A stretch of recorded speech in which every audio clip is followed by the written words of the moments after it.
Oui, Seigneur notre Dieu, nous te rendons grâce pour la joie de pouvoir te connaître. Seigneur, nous pouvons te connaître, en tout cas voir tes perfections qui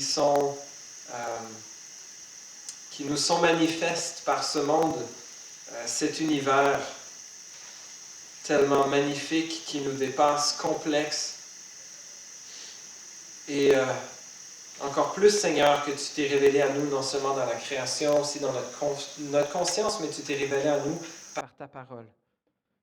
Et particulièrement par les prophètes, et particulièrement par ton Fils Jésus-Christ. Merci, Seigneur, pour l'opportunité de te connaître par lui. Et alors que nous ouvrons ta parole ensemble ce matin, permets-nous d'être attentifs à ta voix, soit avec nos enfants aussi dans leur classe, aide-les également aussi à recevoir la Bible, les enseignements de la Bible qu'ils vont entendre ce matin comme étant celles du Dieu vivant.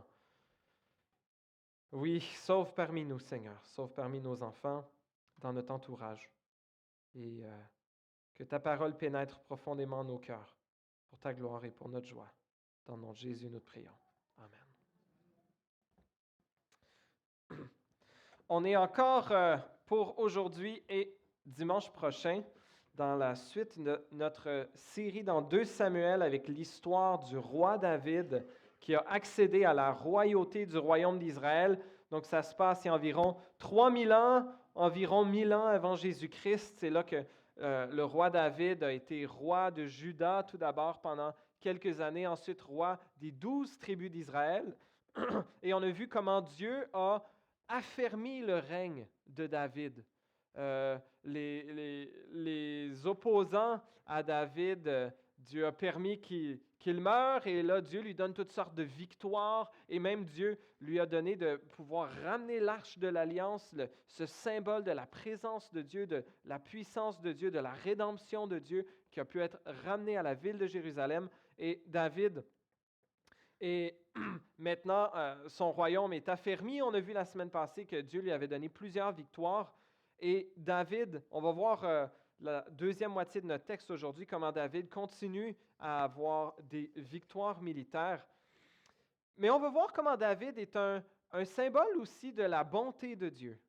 La bonté de Dieu envers la création, la bonté de Dieu envers nous. Et cette bonté-là peut être reçue ou elle peut être rejetée.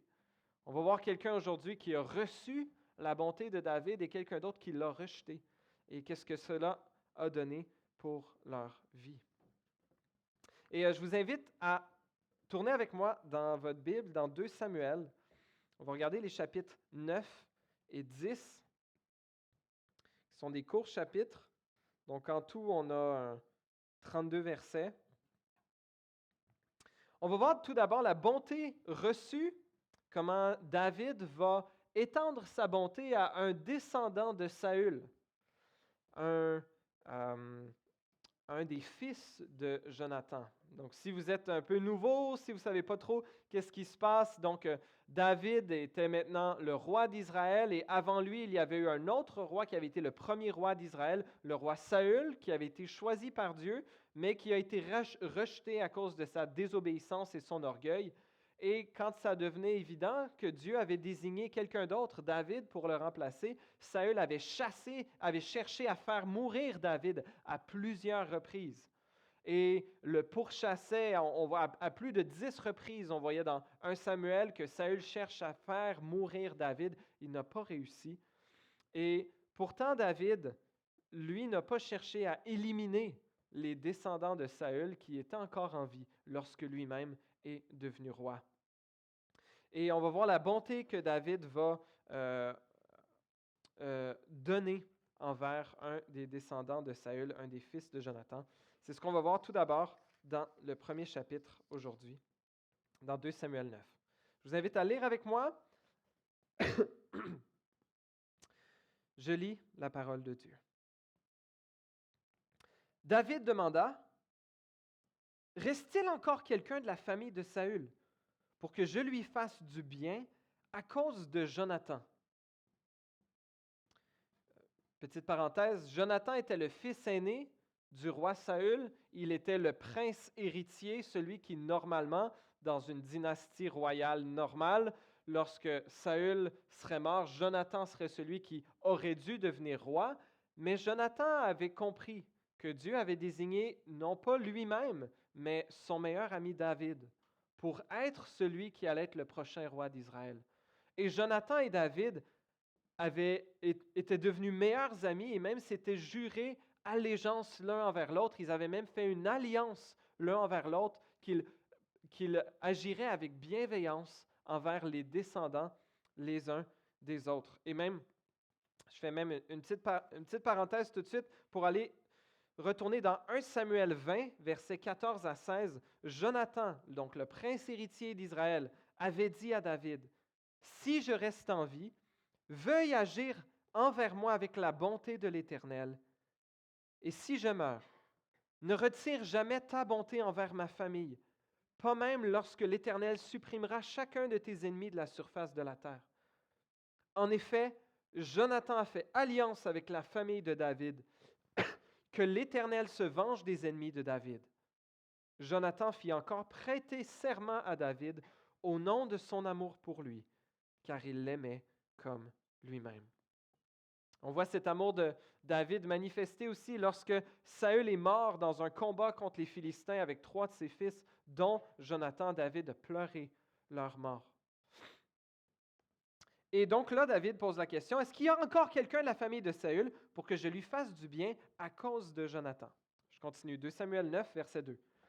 Il y avait un serviteur de la famille de Saül, un dénommé Tsiba, que l'on fit venir vers David. Le roi lui dit, « Es-tu Tsiba? » Il répondit, « Pour te servir. » Le roi dit, « N'y a-t-il plus personne de la famille de Saül pour que je fasse preuve envers lui de la bonté de Dieu? » Tsiba répondit au roi, « Il y a encore un fils de Jonathan. Il est handicapé aux 2 jambes. » Le roi lui demanda, « Où est-il? » Et Tsiba répondit au roi, « Il est chez Makir, fils d'Amiel, à Lo-debar. » Le roi David l'envoya chercher chez Makir, le fils d'Amiel, à Lo-debar.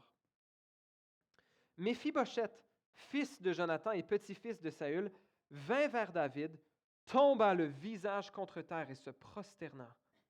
David dit, « Méphibosheth. » Il répondit, « Me voici, je suis ton serviteur. » Je refais une autre petite pause.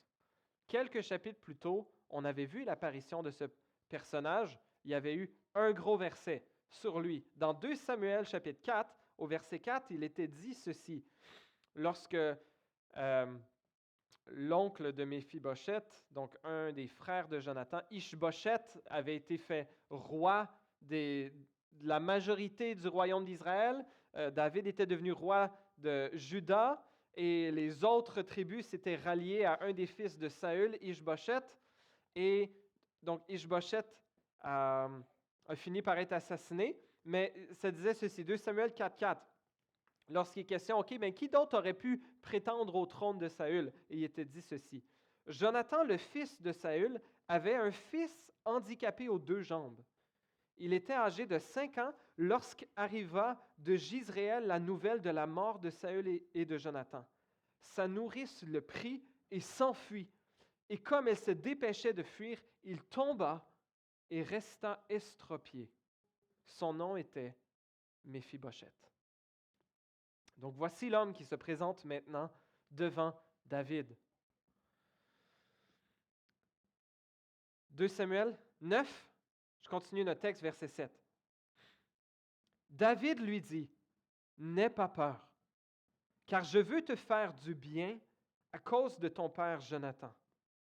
Je te rendrai toutes les terres de Saül ton grand-père, et tu mangeras toujours à ma table. » Méphibosheth se prosterna et dit, « Qui suis-je, moi ton serviteur, pour que tu prêtes attention à un chien mort tel que moi? » Le roi appela Tsiba, le serviteur de Saül, et lui dit, « Je donne au fils de ton maître tout ce qui appartenait à Saül et à toute sa famille.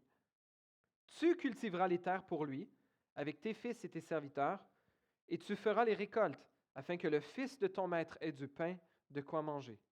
En outre, Méphibosheth, le fils de ton maître, mangera constamment à ma table. » Or, Tsiba avait 15 fils et 20 serviteurs.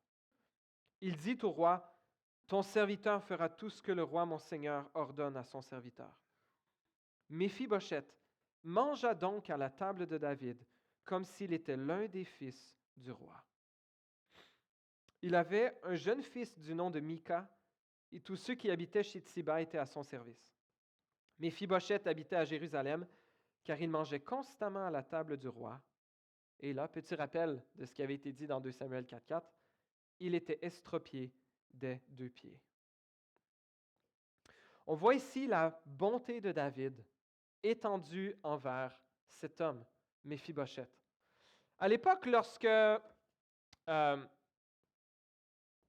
roi mourait, c'était toujours un moment qui pouvait être d'incertitude politique. Est-ce qu'entre les fils du roi, il y aurait rivalité pour celui qui va chercher à accéder au trône? On va voir lorsque David va être dans ses vieux jours, même pas dans ses vieux jours, dès 2 Samuel chapitre 13, on va voir Absalom qui va chercher à prendre la place de son père. Lorsque David va être vers la fin de sa vie, aussi il va y avoir rivalité entre des fils pour prendre possession du trône. Mais lorsqu'un roi mourait, il pouvait y avoir rivalité entre ses fils, ou il pouvait y avoir un qui cherche à assassiner les autres. On a vu ça dans les Juges, on voit ça dans les livres des rois, des chroniques. Mais là, David était maintenant le roi d'Israël. Et la politique un peu standard à l'époque, quand tu étais le nouveau roi d'une nouvelle dynastie, pour assurer paix et sécurité et prospérité à tous dans le royaume, particulièrement à la famille royale, une des choses à faire était d'éliminer la lignée royale précédente pour être sûr qu'il n'y ait personne qui puisse prétendre au trône et dire « Ah, mais moi je suis petit-fils de Saül, moi, et avoir ramassé une armée, puis pouvoir espérer prétendre au trône. » Méphibosheth était loin de vouloir faire quelque chose comme ça. Il était estropié.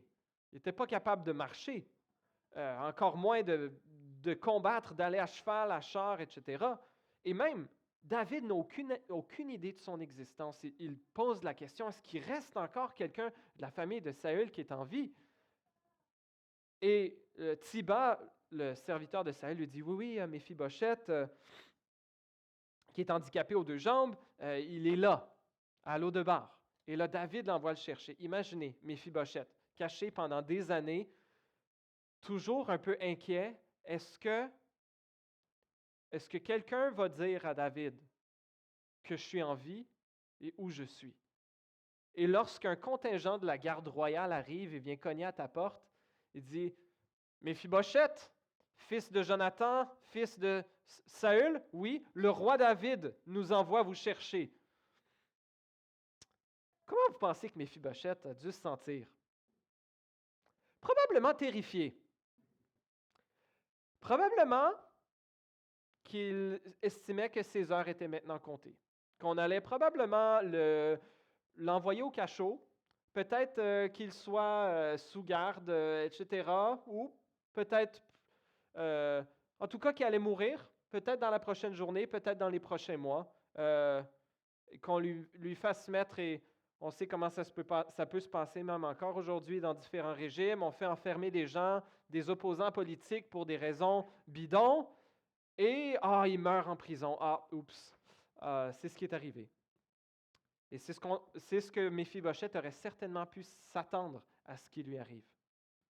Mais c'est tout le contraire qui lui arrive. C'est tout le contraire. David lui dit de ne pas craindre. Et il y a ce terme qui revient, ce que David avait promis à Jonathan.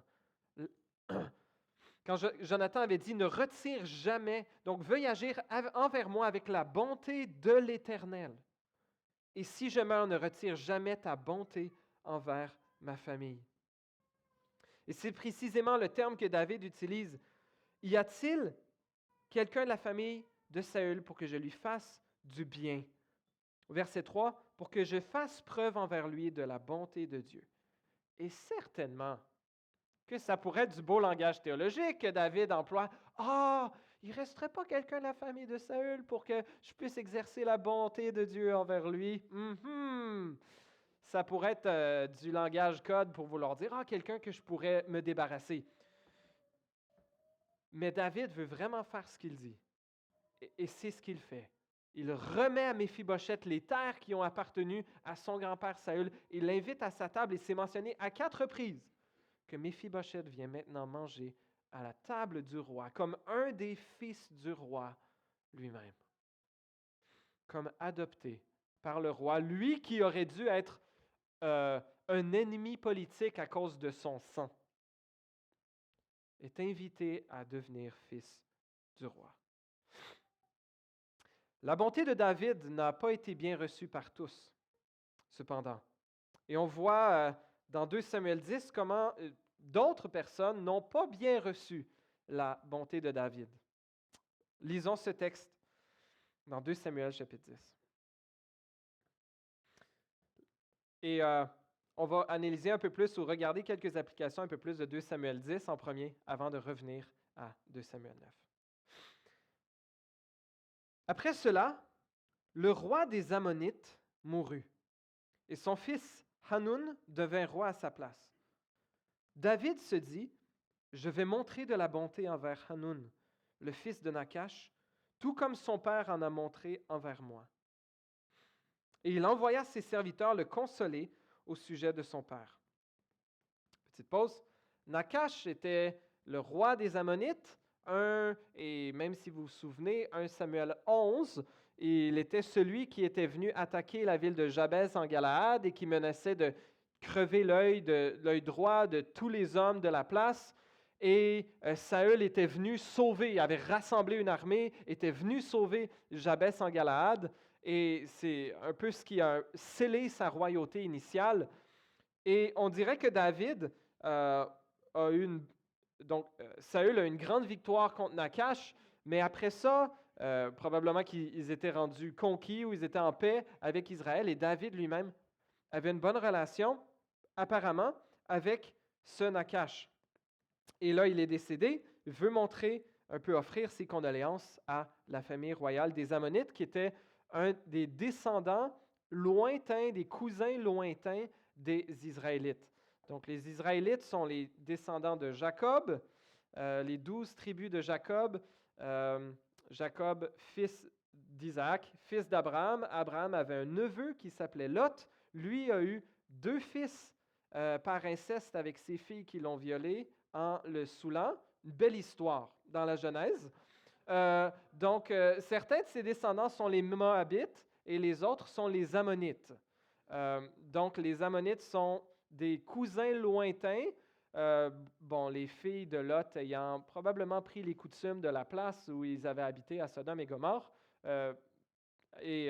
La conception très morale du père des Ammonites, je parle en blaguant, mais donc les Ammonites sont des cousins lointains, ils habitaient à l'est du Jourdain, et même Dieu avait dit aux Israélites que le territoire des Ammonites était, je pense que j'ai le texte ici, dans Deutéronome 2,19, tu t'approcheras des Ammonites, ne les attaque pas et ne t'engage pas dans un combat contre eux, car je ne te donnerai rien à posséder dans le pays des Ammonites, c'est aux descendants de Lot que je l'ai donné en propriété. Donc les Ammonites ne faisaient pas partie des peuples que Israël allait pouvoir conquérir, mais ils ont été des ennemis d'Israël à plusieurs reprises, dont ce qu'on va voir dans notre texte aujourd'hui. La suite. 2 Samuel 10, la suite du verset 2.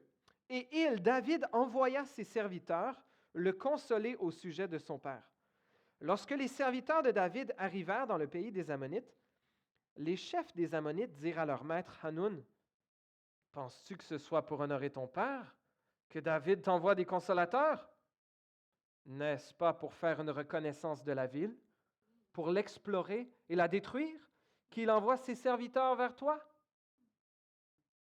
Alors, Hanoun arrêta les serviteurs de David, leur fit raser la moitié de la barbe et fit couper leur habit par le milieu jusqu'en haut des cuisses. Puis il les renvoya. Traitement de grand honneur réservé pour des serviteurs d'un roi allié. Non! Vraiment un affront politique du plus haut niveau. La barbe, c'est synonyme de maturité, de fierté pour ceux qui en ont, ce qui n'est pas mon cas, mais à l'époque, donc raser la moitié de la barbe, c'était exposer totalement à la honte et même déchirer leurs vêtements. À l'époque, j'ai l'impression qu'on ne portait pas nécessairement de sous-vêtements, donc déchirer jusqu'en haut des cuisses, je pense que c'est un terme un peu péjoratif pour dire vraiment exposer la nudité complète de ces hommes et les renvoyer. Eux qui étaient venus pour offrir consolation, ah ah, mais non, on savait que c'était des espions. Bévue politique du plus haut niveau, si vous en voulez mon opinion et l'opinion du texte. On continue. Verset 5. On en informa David et il envoya des messagers à leur rencontre, car ces hommes étaient couverts de honte. Le roi leur fit dire, restez à Jéricho jusqu'à ce que votre barbe ait repoussé et ne revenez qu'ensuite. De sorte que leur honte puisse être un peu couverte en attendant qu'ils soient capables de revenir ainsi. Verset 6. Voyant qu'ils avaient provoqué le dégoût de David, les Ammonites firent engager 20 000 fantassins chez les Syriens de Beth-Rehob et chez ceux de Tsoba, 1 000 hommes chez le roi de Maaka et 12 000 chez les habitants de Tob. Petite parenthèse. Là, ici, nos amis les Ammonites se rendent compte, on vient de faire une déclaration de guerre à David. Peut-être que c'était ça qu'ils voulaient, en fait. Peut-être que ceux qui donnaient des conseils à Hanun, le nouveau roi des Ammonites, espéraient une guerre contre David. Et peu importe les intentions de David, ça faisait leur affaire de faire déclarer la guerre, ou peut-être que c'était vraiment une méfiance totalement mal placée qui a résulté en la guerre. Mais on dirait que les Ammonites n'étaient pas assez forts par eux-mêmes pour être capables d'entrer en guerre contre un royaume d'Israël unifié. Et donc, ils envoient chercher de l'aide auprès de leurs alliés. Ils engagent des troupes, des milliers de soldats, ou même des dizaines de milliers de soldats, pour essayer de régler leurs petits problèmes politiques. Verset 7. À cette nouvelle, David envoya contre eux Joab et toute l'armée, les hommes vaillants. Joab est le chef de l'armée de David. Verset 8. Les Ammonites sortirent de leur ville et se rangèrent en ordre de bataille à l'entrée de la ville. Les Syriens de Tsoba et de Rehob, donc les alliés, ainsi que les hommes de Tob et de Maaka étaient à part dans la campagne. Joab vit qu'il avait à combattre par devant et par derrière. Il choisit alors sur toute l'élite d'Israël un groupe qu'il plaça en face des Syriens. Il plaça le reste du peuple sous le commandement de son frère Abishai pour qu'il s'oppose aux Ammonites. Il lui dit, « Si les Syriens sont plus forts que moi, tu viendras à mon secours. Et si les Ammonites sont plus forts que toi, je viendrai au tien. Sois fort. Montrons du courage pour notre peuple et pour les villes de notre Dieu, et que l'Éternel fasse ce qui lui semblera bon. » Joab s'avança avec sa troupe pour attaquer les Syriens, et ceux-ci prirent la fuite devant lui. Quand les Ammonites virent que les Syriens s'étaient enfuis, ils prirent eux aussi la fuite devant Abishai et rentrèrent dans la ville. Joab s'éloigna des Ammonites et revint à Jérusalem. Voyant qu'ils avaient été battus par Israël, les Syriens regroupèrent leurs forces. Hadadézer, le chef de ce groupe de Syriens, donc, envoya chercher les Syriens qui habitaient de l'autre côté de l'Euphrate. Ils arrivèrent à Hélam, avec à leur tête Shobak, le chef de l'armée de Hadadézer. On l'annonça à David, qui rassembla tout Israël, passa le Jourdain et vint à Élam, dans le nord-est du territoire d'Israël, de l'autre côté du Jourdain. Les Syriens se rangèrent en ordre de bataille face à David et combattirent contre lui, mais ils prirent la fuite devant Israël. David tua parmi eux l'équipage de 700 chars et 40 000 cavaliers. Il frappa aussi Shobak, le chef de leur armée, qui mourut sur place. Tous les rois soumis à Hadadézer, se voyant battus par Israël, firent la paix avec les Israélites et leur furent asservis. Quant aux Syriens, ils n'osèrent plus se porter au secours des Ammonites. Voici la parole de Dieu. Je vais aller à la prochaine diapo. Première chose qu'on voit, peut-être une première chose qu'on peut souligner de ce texte-ci, c'est la méfiance destructrice du nouveau roi des Ammonites et de sa cour. Se disait, David, avant, il était pourchassé par Saül et c'était pour ça qu'il avait une bonne relation, ou peut-être qu'il était juste roi d'une portion du royaume d'Israël, juste une tribu. Maintenant qu'il est roi de tout Israël, alors c'est sûr qu'il va avoir des désirs conquérants, il va vouloir nous envahir. Alors, on va prendre les devants, puis on va le rejeter, on va le rejeter avant que lui nous rejette. Et malheureusement, plusieurs d'entre nous pouvons être tentés de faire des choses similaires. Lorsque nous sommes méfiants des gens qui semblent nous vouloir du bien, mais on peut être prompt à vouloir être nous-mêmes les premiers à rejeter, par crainte d'être nous-mêmes rejetés. Et souvent, on n'est pas gagnant dans cette forme de méfiance ultimement destructrice. Chercher à provoquer la honte chez l'autre pour se protéger. On voit plutôt Dieu qui fait le contraire. Dieu qui est prêt à embrasser la honte pour venir nous secourir. Que le Seigneur nous garde d'une telle méfiance inutile. Une autre chose qu'on voit dans ce texte, le point B ici, c'est la nécessité de l'entraide. Un autre point que je vais souligner, on voit Joab, Abishai et toute l'armée d'Israël qui sont un peu entourés. Il y a les Ammonites devant eux à l'entrée de la ville et il y a les mercenaires, les alliés qui semblent être placés derrière eux. Et Joab prend l'élite d'Israël et va se mettre contre les Syriens à l'arrière. Abishai contre les Ammonites au niveau de la ville. Et Joab n'est pas un personnage qui est particulièrement louable dans le récit de la vie de David. Si vous vous souvenez, Joab est celui qui a assassiné Abner, l'oncle de Saül, alors que Abner cherchait à, probablement dans un move politique très égocentrique, cherchait à aider David à rassembler les 12 tribus d'Israël sous sa royauté. Mais Joab, sans consulter qui que ce soit, en voulant venger son frère, est allé assassiner Abner. Et on va voir que Joab va assassiner d'autres personnes aussi, sans le consentement du roi qu'il dit officiellement servir. Mais Joab ici est un modèle. Joab, dans ces deux versets, dans la nécessité de l'entraide qu'il montre envers son frère et l'armée d'Israël, et dans le prochain point, le point C, qu'on va voir au verset 12.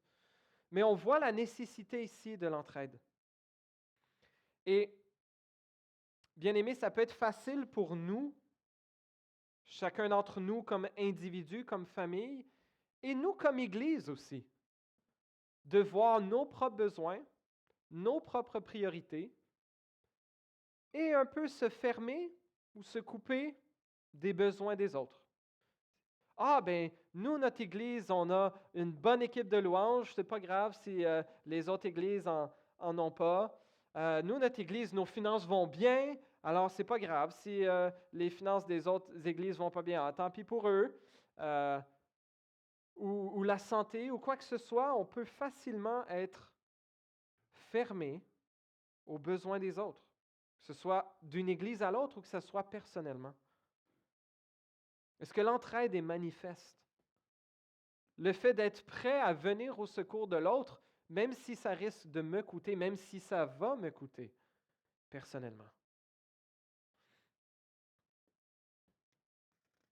Sommes-nous prêts à nous mettre en péril pour les autres, ou est-ce que l'autoprotection est notre mode de fonctionnement par excellence? Non seulement on voit les deux frères être prêts à s'entraider l'un et l'autre, mais ils tournent les regards plus haut qu'eux-mêmes.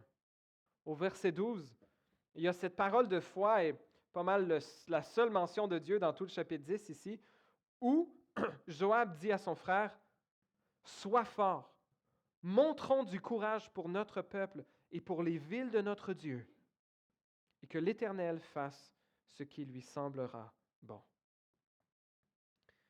Je trouvais louable ici et pertinent pour nous de s'arrêter sur le courage de Joab et sa confiance en Dieu. C'est notre troisième application. Courage et confiance. Joab et Abishai vont donner de leur mieux. Sois fort, montrons du courage pour notre peuple et pour les villes de notre Dieu. Et que l'Éternel fasse ce qui lui semblera bon.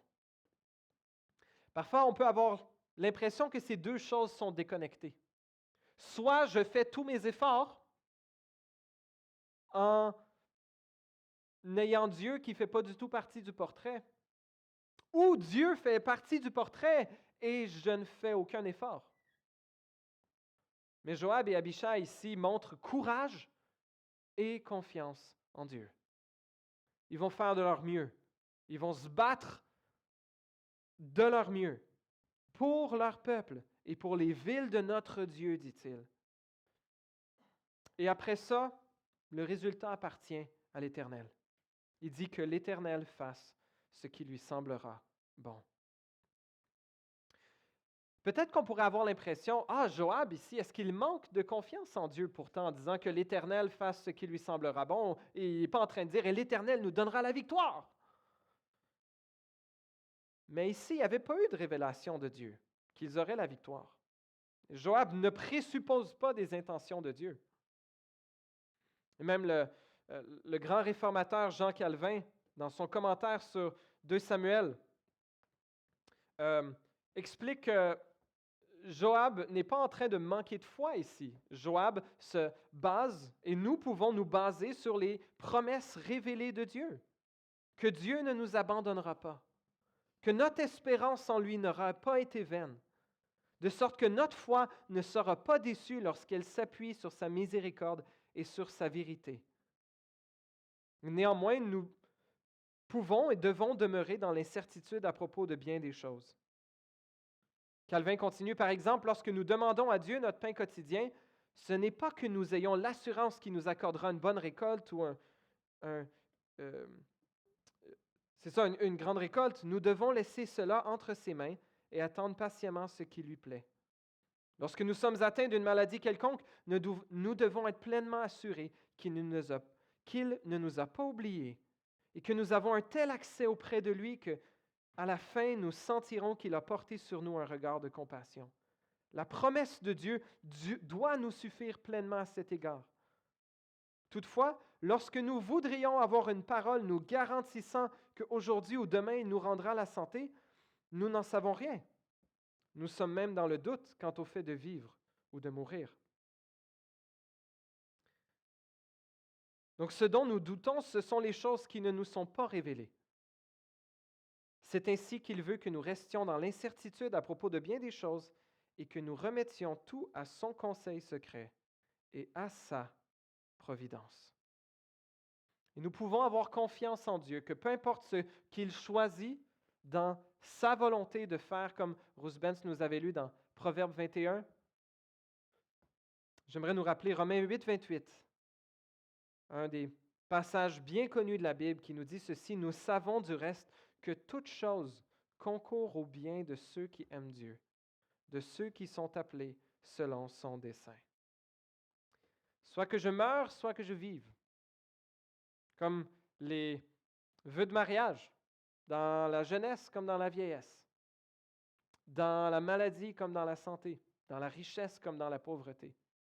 Dieu ne nous promet pas, ne nous garantit pas des bénédictions physiques et matérielles. Il peut nous les donner dans sa grâce. Mais sommes-nous prêts à lui faire confiance même lorsque ça ne vient pas, même lorsque nous attendons?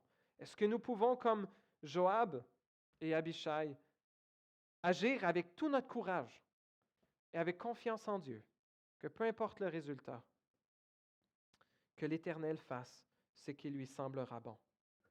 Avec nos enfants, on lisait l'histoire de Job cette semaine dans une Bible pour enfants. On n'a pas lu Job au complet en famille, mais l'exemple de Job Puis lui qui avait été un homme tellement béni de Dieu, lorsque malheur après malheur le frappe, il dit, l'Éternel a donné, l'Éternel a repris, que le nom de l'Éternel soit béni.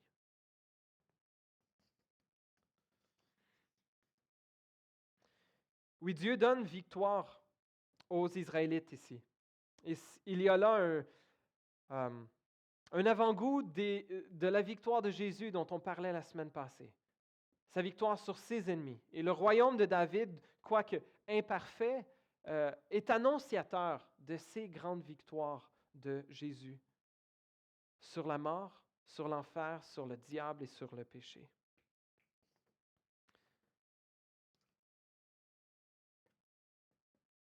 On voit dans 2 Samuel 10 la bonté de David qui a été rejetée par les Ammonites.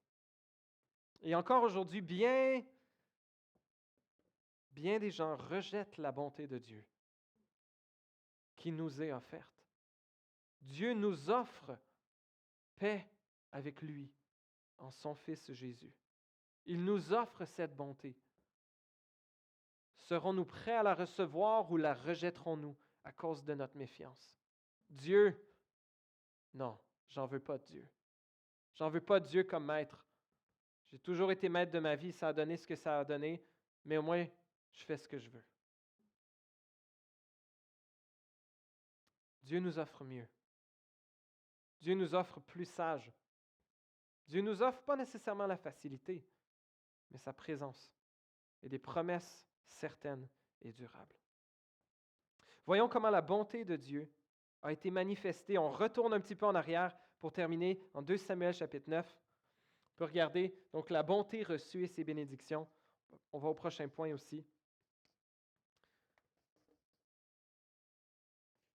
Je voulais tout d'abord parler du pouvoir de nos alliances. J'ai relu tantôt le texte dans 1 Samuel 20 où David et Jonathan avaient fait alliance ensemble. Et où David, et on est peut-être 15 ans plus tard, 15 ans après que David avait fait cette promesse à Jonathan. Maintenant que son royaume est institué, que Dieu a affermi sa main, son pouvoir, et David aurait certainement, humainement, très bien pu dire, « Ah, la promesse envers Jonathan, c'était il y a longtemps. Les choses ont changé depuis. » Pourtant, David va honorer son alliance, va honorer son engagement et sa promesse. Peu importe ce que ça lui coûte, peu importe l'insécurité que ça pourrait lui coûter, peu importe l'argent que ça va lui coûter de prendre soin de Méphibosheth et son fils Mika, peut-être l'épouse de Méphibosheth aussi. Mais David honore cette alliance qu'il avait faite avec Jonathan. Et aujourd'hui, particulièrement en Occident, au 21e siècle, nos promesses, notre parole n'est plus considérée comme quelque chose qui a particulièrement beaucoup de valeur. On peut penser peut-être à certains de nos politiciens qui font des promesses électorales, peut-être en ayant bien l'intention de les mettre en marche, mais une fois au pouvoir, les choses ont changé, les circonstances ont changé. Et c'est vrai que des fois, c'est le cas. Mais plutôt que juste blâmer les autres, on peut penser à nos propres engagements. Est-ce qu'on a pris des engagements envers des gens, envers des membres de notre famille? Un engagement au niveau du mariage. Et j'aimerais juste faire une courte application mentionnée par Dale Ralph Davis dans son commentaire.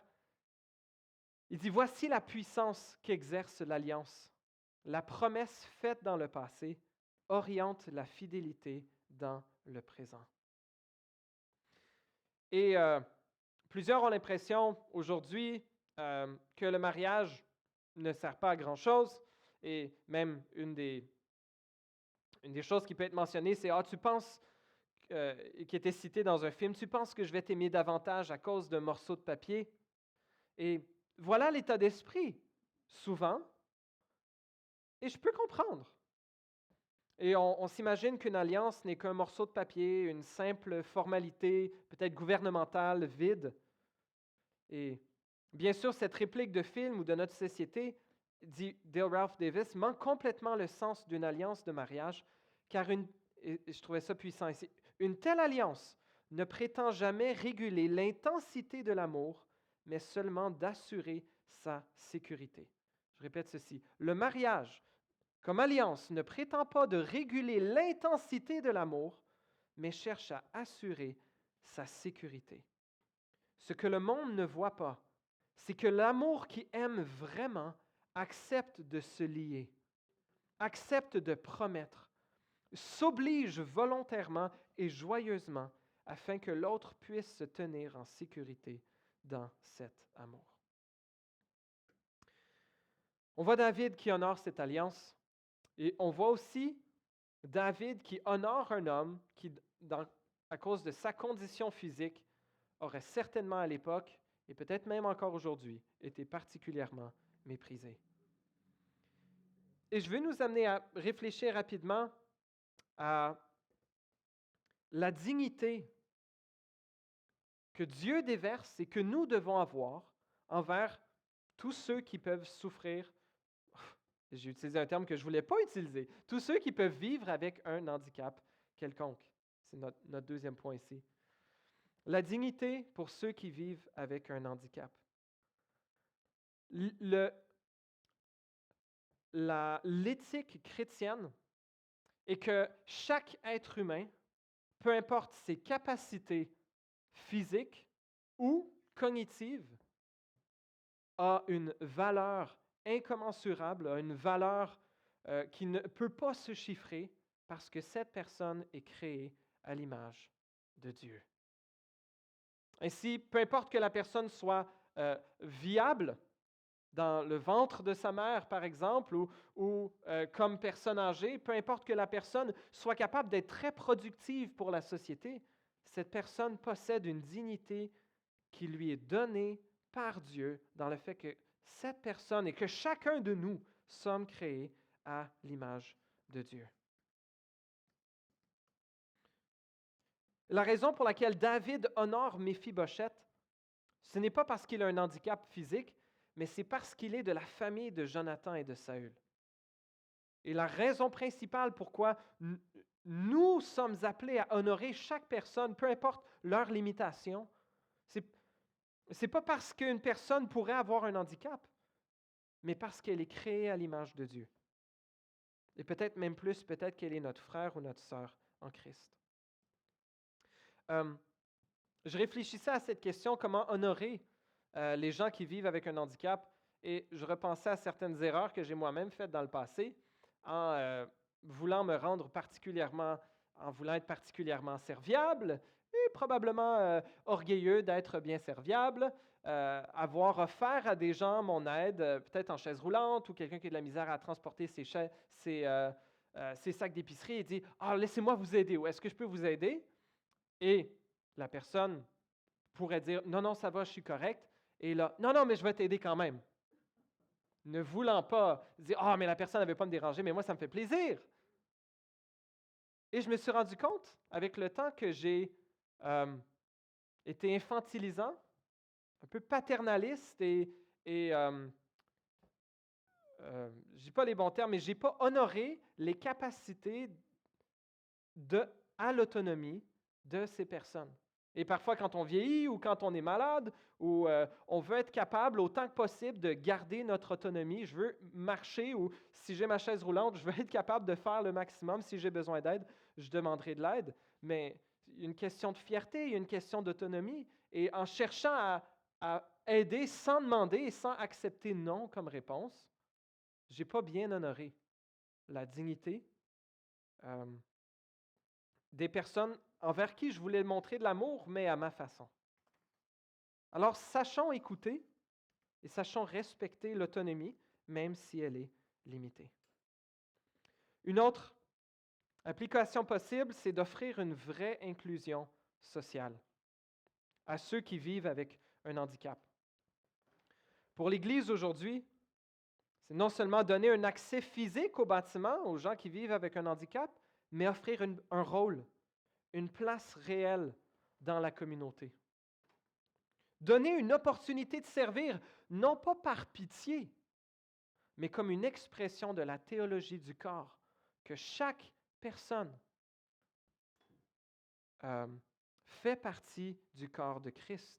Et même 1 Corinthiens 12, 22, où Paul nous dit, les membres du corps qui paraissent les plus faibles sont nécessaires. Alors, dans nos familles, dans nos ministères, dans notre Église, est-ce que nous avons des limitations? Est-ce que nous avons des gens qui ont des limitations? Nous en avons tous, ultimement. Mais si on a une personne, des enfants qui vivent avec l'autisme, des gens qui vivent avec des handicaps ou des limitations intellectuelles, physiques, est-ce que c'est par pitié ou est-ce que c'est parce que chaque être humain a une valeur riche et digne qu'on veut inclure réellement chacun dans la vie de l'Église, dans le corps de Christ? Une Église qui honore les personnes qui vivent avec un handicap ne les traite pas comme des spectateurs, mais comme des membres essentiels dont la présence révèle l'Évangile et dont la dignité est restaurée non par condescendance, mais par communion. Deux autres idées rapides. La première, c'est ceci. C'est que nous sommes bien plus comme Méphibosheth que comme David. La façon que David traite Méphibosheth, il prend un homme qui était, de par son sang, aurait dû être un ennemi de David, qui aurait dû être une menace pour lui. David l'amène à sa cour et en fait essentiellement son fils. Et c'est répété à 4 reprises que Méphibosheth, dans 2 Samuel 9, à 4 reprises que Méphibosheth va manger à la table du roi. Et même la fin du verset 11 nous dit, comme s'il était l'un des fils du roi. Chers amis, nous sommes tous un peu comme Méphibosheth. Nous sommes incapables, et peut-être pas à cause d'un handicap physique, mais nous sommes incapables d'accéder à la table du roi. Nous sommes incapables d'accéder à la présence de Dieu à cause de notre rébellion envers lui, à cause de nos péchés, à cause de notre folie, à cause de notre désir de plaire à Dieu par nous-mêmes. Et pourtant, nous sommes ceux qui sont invités par le roi Jésus à venir manger à sa table, à devenir fils du roi par pure grâce à cause de son amour pour nous. Lorsque Jésus est mort, il y a bientôt 2000 ans, il a porté nos fautes en son corps sur la croix, afin que si nous nous détournons de nos péchés, que nous cessons de chercher le salut en nous-mêmes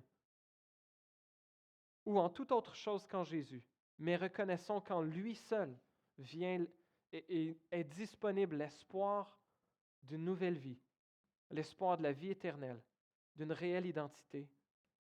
Eh bien, Dieu nous donne gratuitement, par pure grâce, cette nouvelle identité d'enfant de Dieu. Oui, grâce à la mort et la résurrection de Jésus, par la foi en lui, nous sommes invités maintenant à la table du roi à cause de son amour pour nous. Et dernièrement, à la fin du verset 13, au verset 13, on nous dit ceci, Méphibosheth habitait à Jérusalem car il mangeait constamment à la table du roi. Il était estropié des 2 pieds. On a ce rappel que malgré toute la bonté de David qui préfigure la venue de Jésus, il demeurait des choses brisées dans le monde qui n'étaient pas encore réglées. La maladie, l'handicap, la mortalité de nos corps. David n'a pas guéri Méphibosheth. Il est impossible pour lui de le faire. Mais il en est venu un plus tard qui lui a donné la vue aux aveugles, qui a guéri les sourds, qui a guéri ceux qui étaient infirmes et handicapés et qui annonçait la bonne nouvelle du royaume à venir. Oui, Jésus, en restaurant ses corps brisés, nous annonçait d'avance les nouveaux cieux, la nouvelle terre. Ou, pour tous ceux qui ont placé leur foi en lui, Dieu nous donne cette espérance que nos limitations physiques et mentales et nos péchés seront un jour complètement éliminés dans dans les nouveaux corps que Dieu nous donnera, des corps glorifiés semblables à ceux de Jésus ressuscité.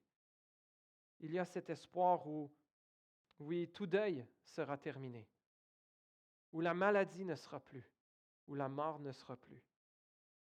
Oui, merci Seigneur, parce qu'il est venu et parce qu'il vient. Amen. Prions. Oui, Seigneur notre Dieu, merci pour cette démonstration de ta bonté, de cette offre que tu nous donnes, ô Dieu, de venir manger à ta table. Seigneur, aide-nous à nous reconnaître comme ceux qui sont naturellement, par nature, tes ennemis.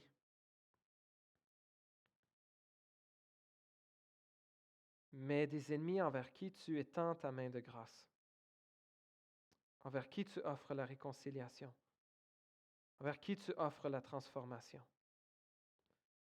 Merci Seigneur pour cette magnifique image de ta grande bonté. Aide-nous à être porteurs de cette image, Seigneur. Aide-nous à être des vecteurs, des vaisseaux qui répandent ta bonté autour de nous, ô Dieu. Aide-nous dans nos paroles, dans nos actions, dans nos intentions, dans nos prières, à honorer tous ceux que tu as créés à ton image, ô Dieu. Peut-être même particulièrement ceux qui nous sont les plus difficiles à aimer ou envers qui entrer en relation. Merci Seigneur parce que tu ne t'es pas arrêté à nos limitations, à nos handicaps, à nos péchés, à notre affront. Mais tu es venu mourir pour nous réconcilier avec toi. Oui, merci Seigneur Jésus. Ô Père, aide-nous à marcher dans tes voies aujourd'hui et que cette espérance puisse déborder autour de nous, dans nos vies, dans notre quartier et jusqu'aux extrémités de la terre. Dans le nom de ton Fils Jésus, nous te prions.